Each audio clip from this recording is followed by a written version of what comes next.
அல்ஹம்துலில்லாஹ். அன்புக்கும் இணையத்திற்கும் உரிய அல்லாஹுவின் நல்லடியார்களே, அருமைய சகோதரர்களே, அல்லாஹுடைய அறப்பெரும் கருணையினால் நாம் இப்பொழுது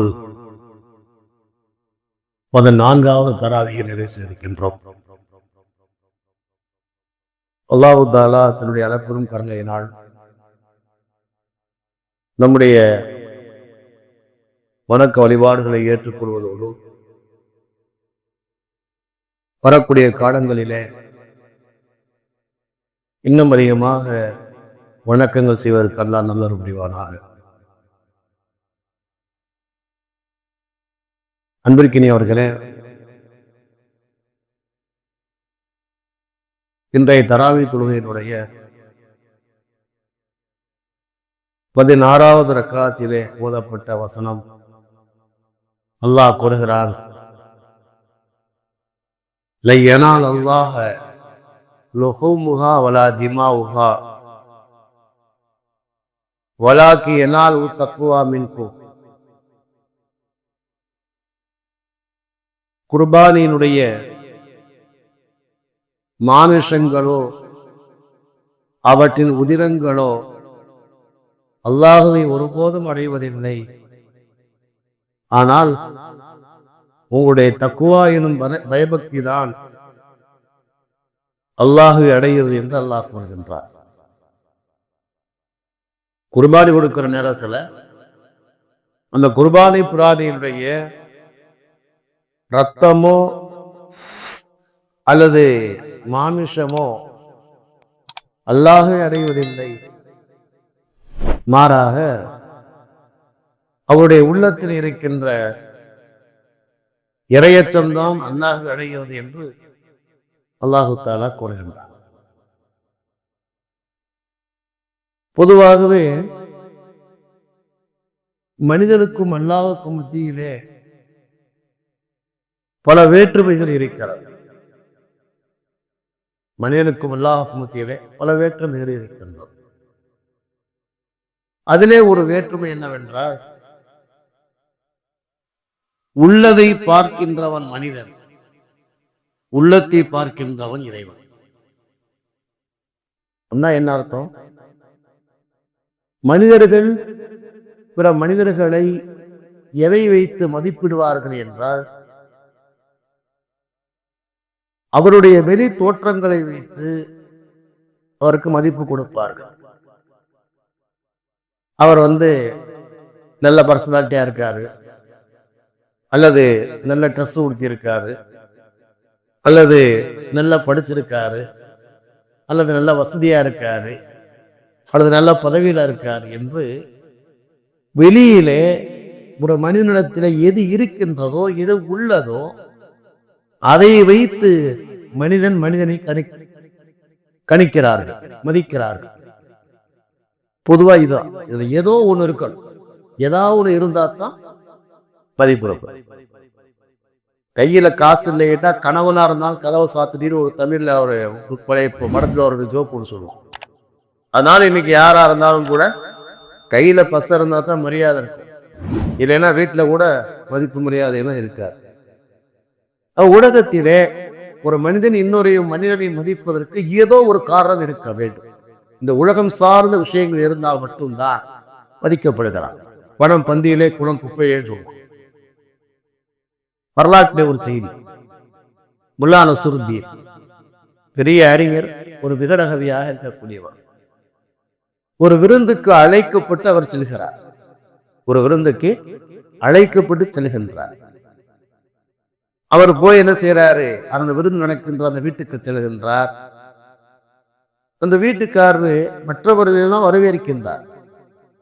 அவர் பக்கத்துல தான் நிற்கிறார். அவர் கண்டுக்கிறே பார்த்துக்கிறார். அவர் பக்கம் திரும்பியே பார்க்க மாட்டேங்கிறார். இவரை விட்டுட்டு வர்றவங்க எல்லாம் வாங்க வாங்குகிறார். முல்லா நஸ்ருத்தீன் யோசிச்சு பார்த்தார், என்னது இருந்தாலும் நம்மளை பார்க்குற மாதிரியே இல்லை.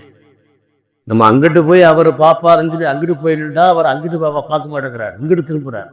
நம்ம இந்த பக்கம் நின்றா அங்கிட்டு திரும்புறார். இவர் நம்மளால் அவாய்ட் பண்றாரு, புரிஞ்சுக்கிட்டார். யோசிக்கிறார், இவர் நம்மை புறக்கணித்ததற்கு என்ன காரணம்? பார்க்கிறாரு, இவர் ஒரு பழைய ட்ரெஸ் போட்டு வந்திருக்காரு. பழைய ட்ரெஸ், அழுக்கான ட்ரெஸ் அல்ல, பழைய ட்ரெஸ் போட்டு வந்திருக்காரு. பார்த்தார், அவர்கிட்ட இருந்து அவர் போட்டு வந்தார். பார்த்தார், சரி, காரணம் புரிந்தது. அவர் புறக்கணிக்கிறார், புறக்கணிப்பதற்கான காரணம் புரிந்தது. பக்கத்துல போனாரு, ஒரு கடைக்கு போனாரு, துணி வாடகைக்கு விடப்படுகின்ற கடைக்கு போறாரு. இன்னைக்கு அந்த பிள்ளைங்களுக்கு ஃபங்க்ஷன்லாம் வாடகைக்கு கோட் சூட்லாம் வாங்குறாங்க இல்லையா, அது மாதிரி போனார். ஒரு கோட் சூட் கொடுப்பா போட்டு வந்தார். டிப்டாப்பா வந்தார். வந்த உடனே அந்த வீட்டுக்காரர் அந்த விருந்துக்குரிய, வாங்க வாங்க வாங்க வாங்க வாங்க, நாங்க எவ்வளவு நேரமா எதிர்பார்த்துக்கணும். சில பேர் கதை நான் சொல்லுவாங்க, அதான் சொல்ல கிளம்புனா பார்த்துருக்கோம். திடீர்னு பார்த்தீங்கன்னா லொஹருக்குள்ள ஃபோன் வரும், சாத்தியாப்பா என்னங்க திடீர்னு போய் சொல்றீங்க? திடீர்னு சொன்னா மறுபடியும் சொல்லணுமா? நேரத்துக்கு சாப்பாடு வந்துடும், ஏதாவது ஏற்பாடு பண்ணிடுவோம். திடீர்னு ஒரு ஏற்பாடு பண்ணுவோம் சார், திடீர்னு முடிவு செஞ்சுதான் சேர்த்து வாங்க அப்படின்னு.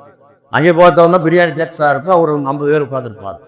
இது நம்ம 30 வருஷமா பார்த்துட்டு தான் உட்காந்துருக்கோம். என்ன செய்யறாரு, பார்க்கிறாரு, மலைவரை அவாய்ட் பண்ண காரணம் தெரிந்து கோட் சட்டெல்லாம் வாங்கிட்டு வந்து போட்டு வந்த உடனே வாங்க வாங்க நல்லா இருக்கீங்களா, என்னங்க உங்களை எதிர்பார்த்துட்டே இருந்தங்க, நல்ல வேலை வந்துட்டீங்க, நீங்க வரமாட்டீரோன்னு நினைச்சேன். சில பேர் வாயை திறந்தாவே அறிவி விடுவாங்க. போய் உட்கார்ந்தாரு, சாப்பாடுல உட்கார்ந்தாரு. விருந்து முடிஞ்சா சரி, ஃபங்க்ஷன் முடிஞ்சிச்சு, விருந்துல உட்கார்ந்துருக்காரு. இந்த சாப்பாடு எடுத்தாரு, தன்னுடைய சட்டையில என்ன செய்யறாரு அப்படின்னு இந்த பக்கம் கொஞ்சம் போடுறாரு, இந்த பக்கத்துல வந்து போடுறாரு, சாப்பாடு அள்ளி மேல வந்து செய்யறாரு, சட்டையில வந்து போடுறாரு. கேட்கறாங்க, என்னங்க பண்ணிட்டு பார்த்துருக்கீங்க, என்ன செய்யறாங்க? பக்கத்துல உள்ளவங்களாம் ஆச்சரியமா வந்துட்டு ஆச்சரியமா பார்க்கறாங்க, கேட்கறாங்க, அதிர்ச்சியா கேட்கறாங்க, என்ன ஆச்சு முல்லா, என்ன ஆச்சு? சாப்பாடு வந்து என்ன செய்யறது, வயிறு வந்து வாயில வச்சு வயிற்றுக்குள்ள போகணும், பசியாறுவது தானே.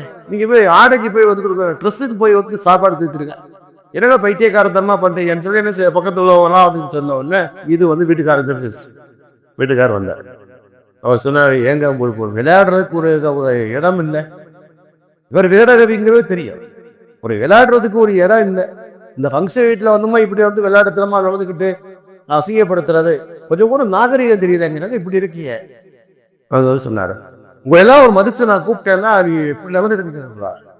அவர் சொன்னாரு, டேய் நீ என்னைய மதிக்க, இந்த உணவு எனக்கு என்னை மதிக்கப்பட்டு எனக்கு கொடுக்கப்பட்டது அல்ல, என்னுடைய ஆடைக்கு என்னுடைய உடை மதிக்கப்பட்டு எனக்கு இந்த உணவு வழங்கப்பட்டு இருக்கிறார். நான் உனக்கு முன்னால வந்து நின்றேன், ஆரம்பத்துல வந்து உனக்கு முன்னால வந்து நிற்கும் போது இல்லை கண்டும் காணாதுமாய் இருந்தார். ஏனென்று சொன்னால் என்னிடத்தில இருந்த நான் பழைய துணியை நான் அணிந்து வந்ததற்காக.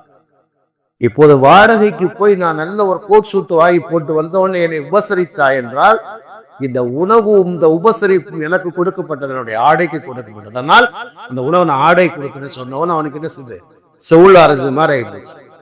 நான் மன்னிப்பு கேட்டான். ஆமா மன்னிப்பு கேட்டான். இது நகைச்சுவையாக இருந்தாலும் கூட ரியல் வாழ்க்கை இதுதான். அது சொல்றதா இல்லையா, இந்த உலகத்துல ஏதோ ஒன்று இருந்தால்தான் நாம் மதிக்கப்படுகின்றோம்.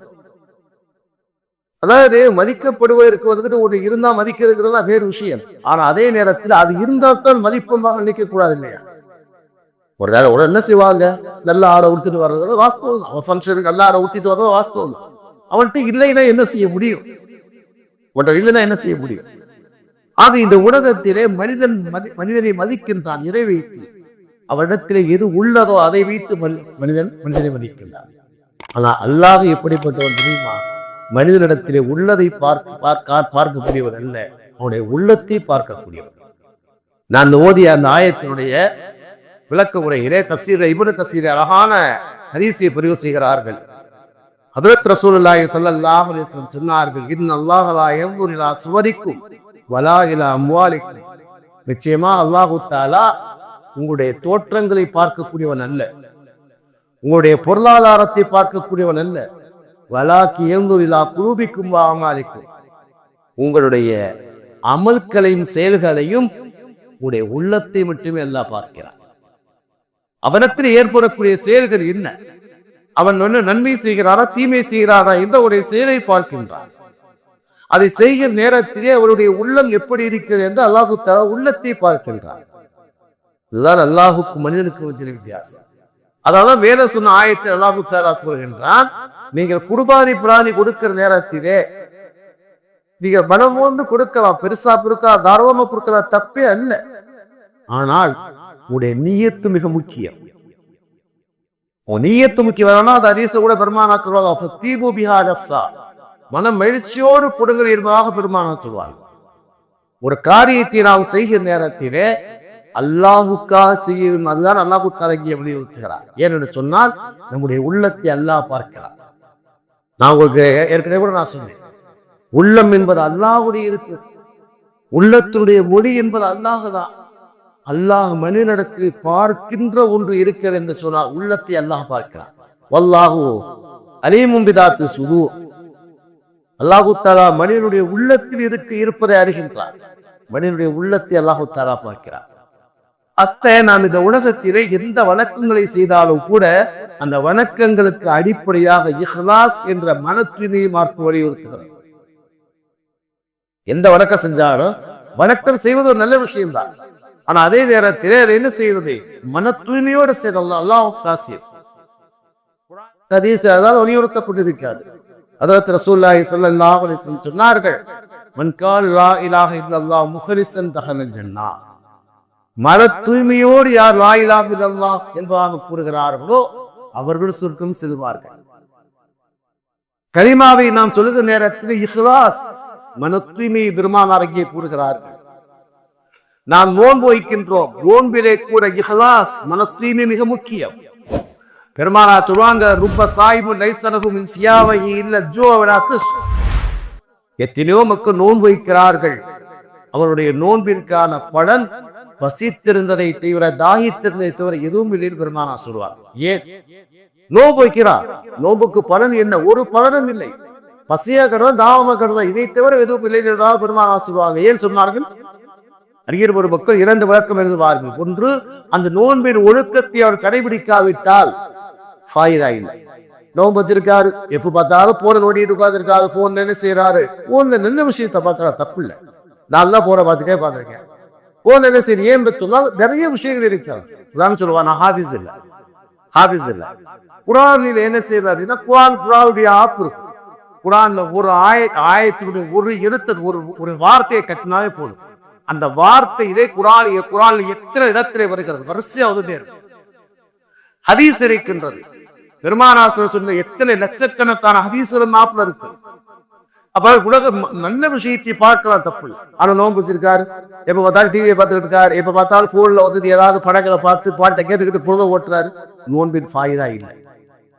அதே மாதிரி அந்த ஹதீஸுக்கு பெருமானார் இன்னும் அந்த அறிஞர் இன்னொரு விளக்கம் எழுதுறாங்க, ஒருவன் பேருக்காக புகழுக்காக நோன்பு வைத்தாள், தன்னை நோன்பாது என்று மக்கள் பாராட்ட என்பதற்காக நோன்பு வைத்தால் அவன் பசியாக இருந்தான் தாகமா இருந்தானே தவிர அவனுக்கு நோன்பின் நன்மை கிடைக்காது. பெருமானார் ஹதீஸின் தொடர்பை சொல்வார்கள், ரொம்ப காயு லைஸலஹு மின் கியாமை இல்ல ஸஹர வ நஸர்.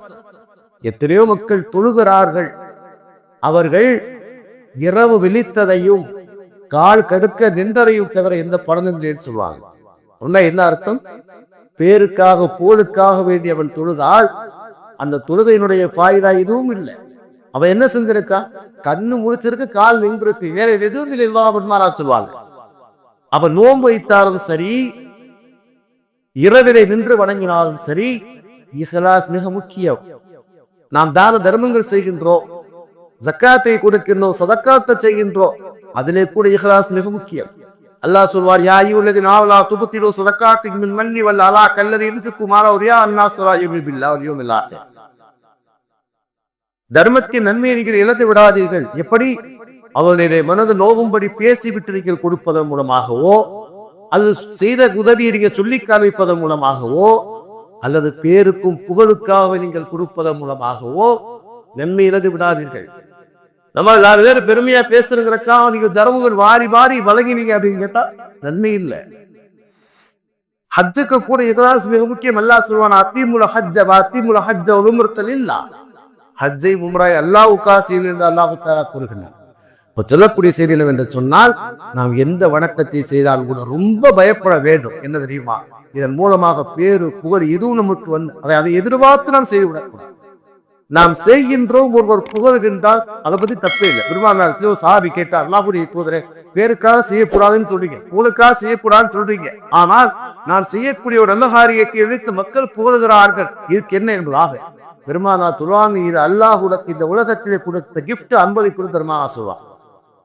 ஒரு நல்ல காரியத்தை நம்ம செய்யறோம், அதை என்ன செய்யறோம், மற்றவங்க பெருமையா பேசுறாங்க, தப்பு இல்லை. நம்முடைய உள்ளத்தில் இருக்கக்கூடாது என்பதால் மிக முக்கியமாக இருக்கிறது. கேட்டதை கணிவிக்கலாம். அல்ஹம்துலில்லாஹ்.